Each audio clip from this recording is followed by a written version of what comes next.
ભારતે શરૂ કરેલા ઓપરેશન સિંદૂર દરમિયાન સુરેન્દ્રનગરના વીર જવાન ધર્મેન્દ્રસિંહ પરમાર પણ માતૃભૂમિના રક્ષામાં ખડે પગે હતા। આ જવાન તેમના વતન ટીકર ગામે પરત આવતા નિવૃત્ત ફૌજી જવાને તેમનું ભવ્ય સ્વાગત કરવામાં આવ્યું હતું।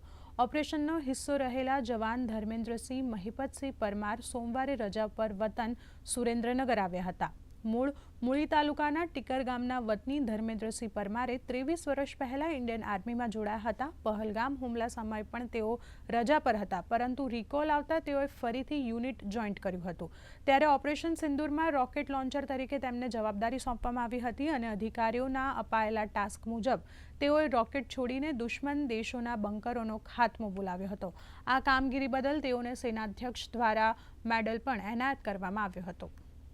પાકિસ્તાનને પહેલગામ કાંડ બાદ પાકિસ્તાનને મુંહતોડ જવાબ આપવામાં ભાઈ શ્રી ધર્મેન્દ્રસિંહનો જે બહોળો અનુભવ અને ગુજરાત માટે ગૌરવની લાગણીનો અનુભવ છે, તે માટે પૂર્વ સૈનિકો તમામ અમે એકઠા થઈએ અને તેમનું સ્વાગત કરીએ। જે મુંહતોડ જવાબ મળ્યો પાકિસ્તાનને, જે કદાચ આજીવન યાદ રહેશે। આ સાથે જય હિન્દ, વંદે માતરમ। હું 1 મહિનાની છૂટી પર હતો। હું પરમાર ધર્મેન્દ્રસિંહ મહિપતસિંહ ગામ ટીકર 23 વર્ષથી હું સેનામાં કાર્યરત છું।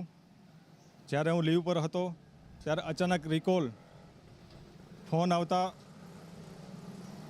પાછા યુનિટમાં જોઈન કરી અને આ ઓપરેશન સિંદૂરમાં હું એક એટીજીએમ યાની કે રોકેટ લોન્ચર ફાયરર છું।